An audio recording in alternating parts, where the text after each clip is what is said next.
Hello guys, welcome back to my channel. और आज मैं आपके लिए लेकर आई हूँ एक game changer study plan. Yes, क्योंकि अब दिसंबर अटेम्प्ट में बहुत ज़्यादा टाइम नहीं बचा है, हमारे पास मुश्किल से 1.5 महीना बचा है। तो अब कुछ स्टूडेंट्स कंफ्यूज रहते हैं इस चीज़ को लेकर के अब बहुत कम टाइम बचा है, तो हम रिवाइज़ कैसे करें या हम अब आगे की प्रिपरेशन कैसे करें। तो एक 30 डेज़ का प्लान है मेरे पास। जो स्टूडेंट्स अभी जिनकी रिवीजन नहीं हुई है या जो अभी अपने कोर्स के हाफ में ही चल रहे हैं, उनको बिल्कुल परेशान होने की ज़रूरत नहीं है। वो सिर्फ ये वीडियो देखें और इसको फॉलो करें, उनको ज़रूर कोई ना कोई हेल्प इस वीडियो से मिलेगी। ये वीडियो बेसिकली मैंने बनाया है जो स्टूडेंट्स सिर्फ एक मॉड्यूल दे रहे हैं या एक ग्रुप दे रहे हैं, यानी कि उनके या तो 3 सब्जेक्ट होंगे या तो 4 सब्जेक्ट होंगे। लेकिन ये वीडियो वो स्टूडेंट्स भी देख सकते हैं जो 2 ग्रुप दे रहे हैं, उनको भी कहीं ना कहीं ये हेल्प ही करेगा। इसमें उसको देखने में कोई लॉस नहीं है। So let's start the video. तो 10 मिनट में मैं आपको ये सारी कहानी समझाऊंगी। जो बेसिकली 10 टेक्निक्स हैं, जो मैजिक टेक्निक्स हैं, वो आपको फॉलो करनी है। जिसमें कि हमारी पहली टेक्निक जो है कि सबसे पहले आपको पता है कि आप कौन सा ग्रुप दे रहे हैं, या आप प्रोफेशनल में हैं या एग्जीक्यूटिव में हैं, और उसका आप कौन सा मॉड्यूल आप देना चाह रहे हैं जो आप अटेम्प्ट करेंगे दिसंबर में। तो उसमें आपको पहले से ही पता है या तो 4 सब्जेक्ट्स हैं या तो 3 सब्जेक्ट्स हैं। तो ये चीज़ आपको पहले से मालूम है, प्री डिसाइडेड है ये। तो ये जो 3 सब्जेक्ट हैं या ये 4 सब्जेक्ट हैं, इसमें आपको कम से कम 2 सब्जेक्ट्स ऐसे लेने हैं जिसमें आपको एग्जाम्शन के लिए प्रिपरेशन करनी है, और बाकी 2 या बाकी एक सब्जेक्ट ऐसा लेना है जिसमें आपको 45 50 42 45 ये लेकर आपको सिर्फ पास हो जाना है। क्योंकि तीनों के लिए अगर हम ये 30 डेज़ के प्लान में एग्जाम्शन के लिए जाएंगे तो ये प्रैक्टिकली पॉसिबल नहीं है, क्योंकि बहुत ज़्यादा कोर्स है और एक एक चीज़ आप कवर नहीं कर सकते।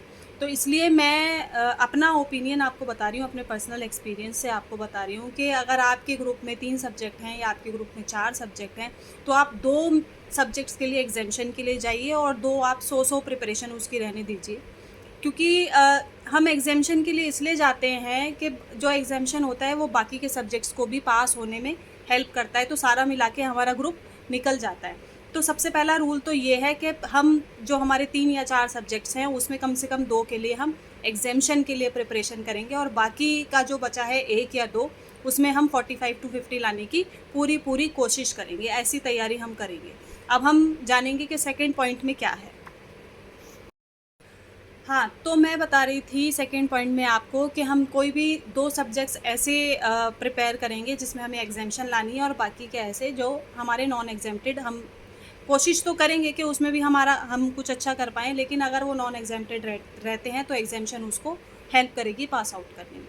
तो ये हमारा सेकेंड पॉइंट था कि हमें एग्जाम्शन और नॉन एग्जाम्शन दोनों मिक्स करके पढ़ने हैं।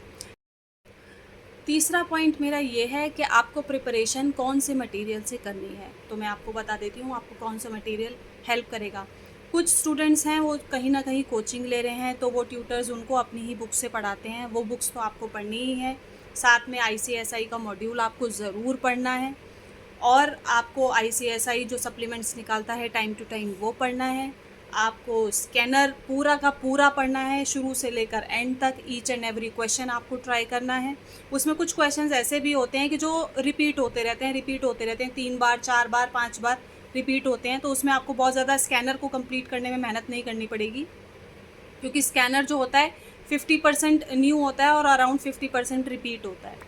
और लास्ट अटैम्प्ट का क्वेश्चन पेपर आपको ज़रूर ट्राई करना है, क्योंकि वो स्कैनर में तब तक अपडेट नहीं होता है। उसके ICSI के सजेस्टेड आंसर्स आ जाते हैं आफ्टर रिजल्ट्स, आप वहाँ से डाउनलोड कर सकते हैं। और क्वेश्चन पेपर तो आपके पास हो गई, उसको भी आपको एक बार दोबारा से पूरा सॉल्व करना है, जैसे कि आप अपने एग्जामिनेशन हॉल में करके आए थे। अब आते हैं हम फोर्थ पॉइंट की तरफ। तो हमारा चौथा पॉइंट ये कहता है कि जो हमारा 30 डेज़ का प्लान है, 30 days means 1 month, 1 month means 4 weeks, and 4 weeks हम इस तरीके से कैलकुलेट करते हैं 7 + 7 + 7 + 7, तो ये होते हैं 28 डेज़। और बाकी के जो 2 डेज़ बचे हैं वो है हमारा सरप्लस। तो इन 28 डेज़ में हम पूरा अपना मटेरियल कवर करेंगे, और बाकी के 2 डेज़ में हम उसको फटाफट रिवाइज़ करेंगे। वो भी मैं आपको वीडियो में बताऊंगी कि आपको क्या टेक्निक यूज़ करनी है कि हमारा जल्दी से रिवाइज़ हो जाए, 24 आवर्स में हमारा पूरा कोर्स रिवाइज़ हो जाए। ये मैं आपको आगे बताऊंगी। तो अब हम आगे चलते हैं 5th पॉइंट की तरफ। तो फिफ्थ पॉइंट में मैं आपको बताना चाहती हूँ कि जब से आप ये 30 डेज़ अपने स्टार्ट करना शुरू करेंगे, वहीं से सबसे पहले जो 2 दिन हैं आपके, जैसे कि अगर मैं कल से स्टार्ट कर रही हूँ तो कल और परसों मुझे अपने जो भी मैंने मिक्स लिया है एग्ज़ाम्शन और नॉन एग्ज़ाम्शन सब्जेक्ट का, उसमें सबसे पहले मुझे ईज़ी चैप्टर्स उठाने हैं और शॉर्ट चैप्टर्स उठाने हैं। उसका फ़ायदा क्या है? उसके 2 फ़ायदे हैं कि एक तो अगर कुछ भी जो कंटेंट है उसमें वो अगर बहुत ईज़ी है या आप ईज़िली उसको ग्रैस्प कर सकते हैं, कैच कर सकते हैं, तो उसे आपको बाद तक रिटेन करने की ज़रूरत नहीं है, क्योंकि ईज़ी चीज़ें हमारे माइंड में ऑलरेडी रह जाती हैं और उनको लास्ट तक याद करने की ज़रूरत नहीं होती। और अगर आप शॉर्ट कंटेंट उठाते हैं, शॉर्ट चैप्टर्स उठाते हैं, ईज़ी चैप्टर्स उठाते हैं, तो आपके 3 या 4 चैप्टर्स जो हैं दोनों सब्जेक्ट्स के 2 दिन में कवर हो जाएंगे। तो आपका कॉन्फिडेंस भी बूस्ट होगा कि मेरा कुछ तो कोर्स कवर हो रहा है, एटलीस्ट मैंने 15 या 14 या 12 चैप्टर्स में से 4 चैप्टर्स कंप्लीट कर लिए हैं। तो इसके 2 फ़ायदे होते हैं। अब हम चलेंगे अपने 6th पॉइंट की तरफ। हर ग्रुप में ऐसा होता है कि कुछ ना कुछ न्यूमेरिकल सब्जेक्ट्स होते हैं, कुछ ना कुछ थ्योरेटिकल सब्जेक्ट्स होते हैं। अगर आप पूरे दिन न्यूमेरिकल करेंगे तो भी आप बोर हो जाएंगे, अगर आप सारे दिन थ्योरी पढ़ेंगे तो भी आप बोर हो जाएंगे। तो हमें कोई भी एक ऐसा कम्बिनेशन चूज़ कर लेना है सब्जेक्ट्स का कि एक न्यूमेरिकल सब्जेक्ट हो, एक थ्योरेटिकल सब्जेक्ट हो, अगर उस ग्रुप में सारे के सारे थ्योरेटिकल सब्जेक्ट नहीं हैं तो। क्योंकि न्यूमेरिकल वाला जो सब्जेक्ट होता है उसमें टाइम लग जाता है, ऑब्वियसली आप पूरा क्वेश्चन सॉल्व करते हैं, उस कैलकुलेशन करते हैं, उसमें काफ़ी टाइम लगता है, तो उसमें आपको 6-7 घंटे कम से कम देने ही पड़ेंगे। मैंने प्रेफर किया था कि मैं मॉर्निंग का टाइम प्रैक्टिकल सब्जेक्ट्स को देती थी और थ्योरेटिकल सब्जेक्ट्स को इवनिंग का टाइम देती थी। तो मैं शुरू से लेकर और शाम को 4-5 बजे तक सिर्फ़ और सिर्फ प्रैक्टिकल सॉल्व करती थी और उसके बाद फिर रात तक मैं उसमें थ्योरी करती थी। तो इस तरीके से मेरे दोनों सब्जेक्ट्स जो है एक दिन में कवर हो जाते थे। तो ऐसे ही आप बोर भी नहीं होंगे और साथ साथ आपका कोर्स चलता रहेगा। तो अब हम चलते हैं पॉइंट नंबर 7 की साइड। तो 7 point is to divide your chapters according to the marks weightage. जो जैसे जैसे मार्क्स की वेटेज है वैसे वैसे आपको अपने चैप्टर्स को फेजेज़ में डिवाइड करना है। जो ज़्यादा वेटेज वाले चैप्टर्स हैं और जो कम वेटेज वाले चैप्टर्स हैं अकॉर्डिंगली उनको लेकर चलना है। जो ज़्यादा वेटेज वाले चैप्टर्स हैं उसमें आपको एक भी लाइन या एक भी पैराग्राफ, एक भी स्टेंजा, एक भी सेक्शन नहीं छोड़ना है, उसको बार बार रिवाइज़ करना है। ये मत सोचना कि ये तो इतना बड़ा चैप्टर है तो इसमें से मेन पॉइंट पढ़ लेता हूँ, बस उसमें से आ जाएगा। छोटा चैप्टर तो मैं पूरा ही पढ़ सकता हूँ, 2 ही पेज का था तो मैंने पूरा पढ़ लिया, ऐसा नहीं है। कई बार पेपर का जो है 50-60% जो है 3-4 चैप्टर्स में से ही उठ के आ जाता है। तो ऐसा बिल्कुल भी मत सोचना कि ये नहीं आएगा या वो नहीं आएगा, कहीं से कुछ भी आ सकता है, इसलिए आपको सारा कंटेंट कवर करना है। ये हमारे 7 पॉइंट में था। 8th पॉइंट मैं आपको बताती हूँ कि आपको स्मार्टली कैसे चलना है। आप जो भी बुक पढ़ रहे हैं XYZ, आप किसी भी ट्यूटर की बुक पढ़ रहे हैं या आप मॉड्यूल पढ़ रहे हैं या आपका कोई भी कंटेंट या कोई भी मटेरियल है, अगर आप उसमें फ़र्स्ट पैराग्राफ या फर्स्ट स्टेंजा पढ़ते हैं तो उसका जो क्रक्स होता है, एक क्रक्स होता है ना, कि इस पूरे पैराग्राफ में अगर मैं उसको शॉर्ट में लिखना चाहूँ कि मैं 1 लाइन में 2 लाइन में उसको लिखूँ, तो आप उसको बुक में वहीं पर नोट कर लीजिए। 1 लाइन या 2 लाइन, जो जितने में भी वो क्रक्स आपको समझ में आए वो आप उसको नोट कर लीजिए। जैसे हमारी लिमिट्स होती हैं, वो पूरा paid up share capital 100 crore and turnover 200 crore, इस तरीके से पूरा लंबा लिखने की ज़रूरत नहीं है। आप उसको PSC और TO भी लिख सकते हैं, काफ़ी शॉर्ट करके आप उसको वहीं पर लिख लीजिए, वहीं पर मार्क कर लीजिए बुक में, स्टेंजा के साइड में, या मार्जिन लाइन जो छूटी हुई रहती है वहाँ लिख लीजिए उसको।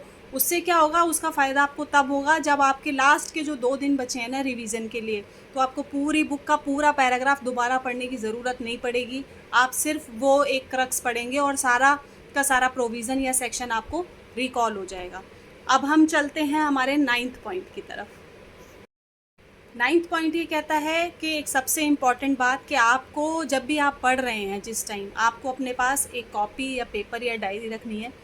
आपने एक चैप्टर स्टार्ट किया, आप कहीं पर अटक गए, किसी सेक्शन या किसी प्रोविज़न या किसी भी न्यूमेरिकल में अगर आप अटक गए हैं, तो आपको उस समय वहाँ पर टाइम वेस्ट नहीं करना है। उसको आप 1-2 बार ट्राई कीजिए, अगर आपको नहीं समझ में आ रहा है तो आप उसको उस टाइम छोड़ दीजिए, क्योंकि अगर आप उसमें लगे रहेंगे तो हो सकता है कि आपको 2 घंटे बाद भी वो समझ में ना आए और वो 2 घंटे का टाइम उसी को समझने में चला जाएगा।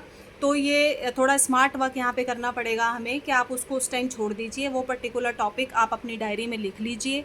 हर चैप्टर में, हर पेज पर आपको ऐसा ही करना है कि अगर कहीं पर आप अटकते हैं, तो उस पर्टिकुलर टॉपिक को आप अपनी डायरी पर लिख कर छोड़ दीजिए। जब आपने पूरे दिन की पढ़ाई कर ली, उसके बाद आप उस डायरी को उठाइए, उसमें आपको जो प्रॉब्लम्स आपने मार्क की थी, वो आप अपने फ्रेंड्स से, अपने टीचर से, यूट्यूब, गूगल, जितने भी सोर्सेज होते हैं जहाँ से आप पता लगा सकते हैं, जिस भी फ्रेंड से आप उसको समझ सकते हैं, उसके बाद आप समझिए। क्योंकि पूरे दिन जब आपने पढ़ाई की है, तो फिर आपके अंदर मुझे नहीं लगता कि इतनी एनर्जी बचेगी कि आप फिर से उसे खुद ही देखने लग जाओ। तो फ्रेंड्स या टीचर्स की आप हेल्प ले सकते हैं, यूट्यूब में वीडियोज़ देख सकते हैं, ताकि आपको ईज़िली वो समझ आ सके और वहाँ पर आपका टाइम भी सेव हो जाएगा। अब हम आते हैं अपने लास्ट पॉइंट की तरफ, पॉइंट नंबर 10। तो सोशल मीडिया प्लेटफॉर्म्स का यूज़ करना बिल्कुल बंद कर दीजिए। इंस्टाग्राम, यूट्यूब एंड आपका फेसबुक, ये सब प्लीज़ मत चलाइए। एग्ज़ाम के टाइम पे तो एटलीस्ट बिल्कुल फ़ोन को साइड में रख दीजिए, या मैं कहूँ ये मोह माया आप त्याग दीजिए। अगर हाँ, ये अगर आपको ज़रूरत है कोई लेक्चर देखने की, कोई फ़ॉर्मूला आप भूल गए हैं, या आपको कोई डेरिवेशन देखना है फ़ॉर्मूला का, या आपको कोई भी क्लैरिफिकेशन चाहिए, कुछ डाउनलोड करना है, कोई वीडियो देखना है अपना स्टडी से रिलेटेड, तो उसको आप ज़रूर देखिए। लेकिन फ़ोन को प्लीज़ आप साइड में रख दीजिए, क्योंकि ये जो फ़ोन और सोशल मीडिया प्लेटफॉर्म्स हैं ना, एक बार आप उसको स्क्रॉल करने लग जाएंगे तो फिर ये आपका जो है टाइम ले जाते हैं सारा। तो मैं आपको यही सजेस्ट करूँगी कि जो मैंने 10 पॉइंट्स आपको बताए हैं, आप प्लीज़ उसको फॉलो कीजिए। मुझे लगता है कि इससे आपको ज़रूर हेल्प मिलेगी। अगर आपको वीडियो अच्छा लगा है तो प्लीज़ वीडियो को लाइक कीजिए और अपने फ्रेंड्स के साथ भी शेयर कर दीजिए, शायद उनको भी कुछ हेल्प मिल पाए। मेरा इंस्टाग्राम अकाउंट है CS_Instaforum, वहाँ पर भी आपको वीडियोज़ और रिलेटेड पोस्ट मिल जाएंगे जो कहीं ना कहीं आपकी हेल्प करेंगे।